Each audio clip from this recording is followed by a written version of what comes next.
2 more golden tickets found.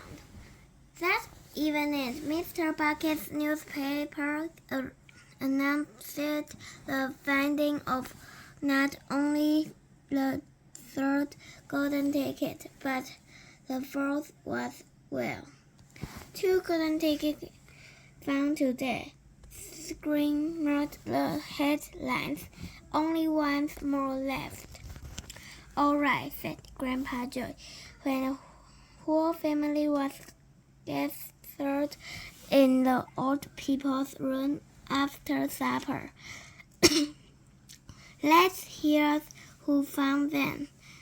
The 3rd ticket, read Mr. Bucket, holding the newspaper up close to his face because his eyes were bad and he couldn't afford glasses. The 3rd ticket was found by a Miss Violet Beauregard. There was great excitement in the Beauregard household when our reporter arrived to interview the lucky young ladies. Cameras were clicking and flashbulbs were flashing and people were pushing and jostling and trying to get a bit closer to the famous girl. And the famous girl was standing on a chair in the living room, waving the golden ticket madly at arm's length, as though she were flagging a taxi. She was talking very fast and very loudly to everyone, but it was not easy to hear all that he said because she was chewing a ferociously upon a bite of gum at the same time. I'm a gum chewer, normally, she shouted, but when I heard about those ticket things of Mr. Wonka, I gave up gums and started on chocolate bars in the hopes of drinking lucky. Now, of course, I'm back on gum. I just adore gum. I can do without it. I munch it all day long, except for a few minutes at meal times when I take it out and stick it behind my ear of safekeeping.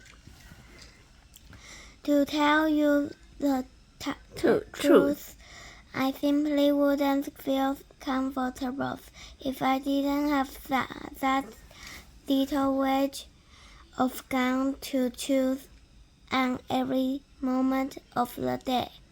I really wouldn't.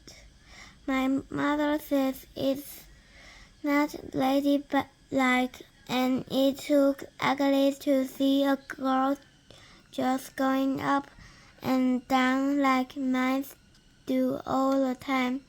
But I don't agree, and who's she to criticize anyway? Because if you ask me, I said that her jaws are growing up and down almost as much as mine are just from yelling at me every minute of the day. Now Violet, Mr. Beauregard said from a far corner of the room where he was standing on the piano to avoid being trampled by the moat. All right, Mother, keep your hair on, Miss Bigfoot shouted. And now she went on turning to the reporters again. It may interest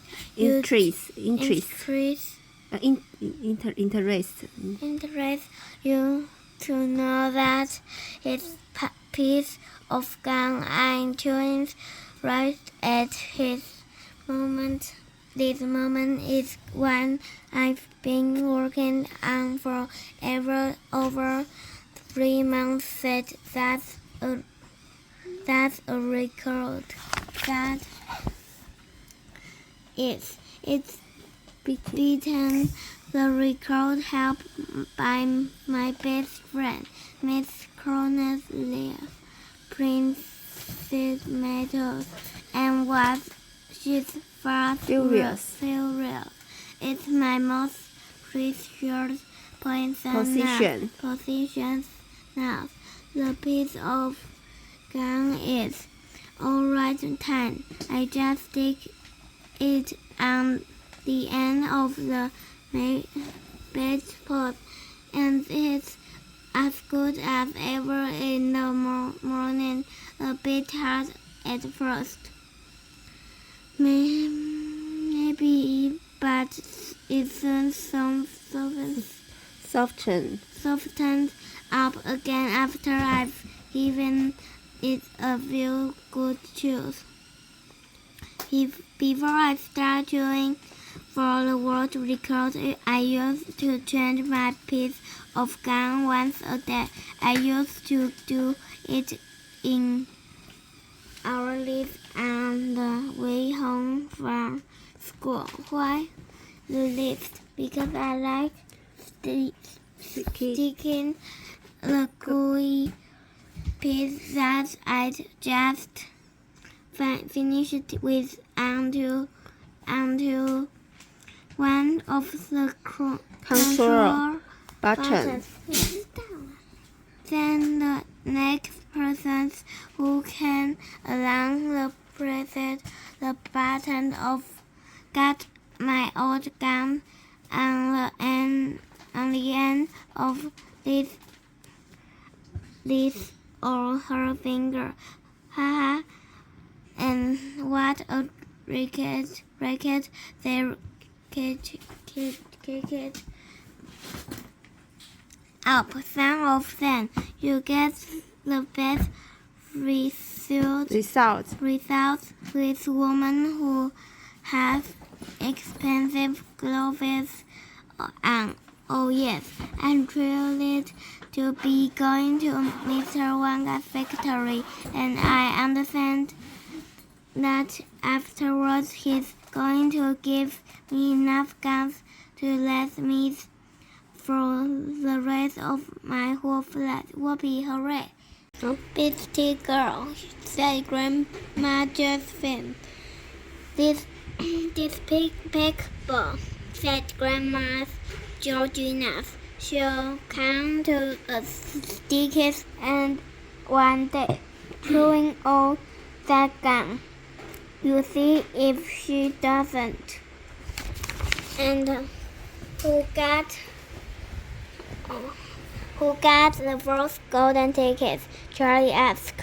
Now let me see, said Mr. Bucket, peering at the newspaper again. Yes. Here we are. The first golden ticket, he read, was found by a boy called Mike TV. Another bad lad. I'll be bound, muttered Grandma Josephine. Don't interrupt, Grandma said. Mrs. Bucket. The TV's household, said Mr. Bucket, going on with his reading, was crammed like all the others with excited visitors When our reporter arrived, but young Mike TV, the lucky winner, seemed extremely annoyed by the whole business. Can't you both see I'm watching? Annoyed by television, he said angrily. I wish you wouldn't interrupt. The 9-year-old boy was seated before an enormous television set, with his eyes glued to the screen, and he was watching a film in which one bunch of gangsters was shooting up another bunch of gangsters with machine guns. Mike Davis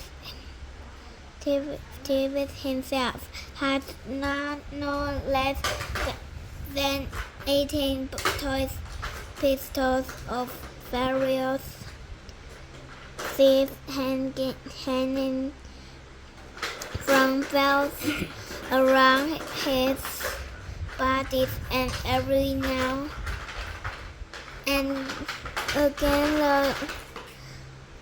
again he would leap up into the air and fire off a dozen rounds from one or another of these weapons.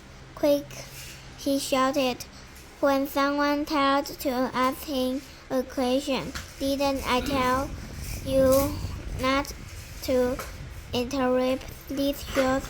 And absolute with banger. It's terrific. Terrific. I watch it every day. I watch all of them every day, even the routine ones where there's no shooting. I like the gangster best. They're terrific. Those gangsters, especially when they start pumping each other full of lead, or flashing the old stilettos, or giving each other the ones 1, 2, 3 with their knuckle dusters. Gosh, what wouldn't I give to be doing that myself? It's like life, I tell you. It's terrific. That's quick enough, snaps Grandma Josephine. I can bear to listen to it.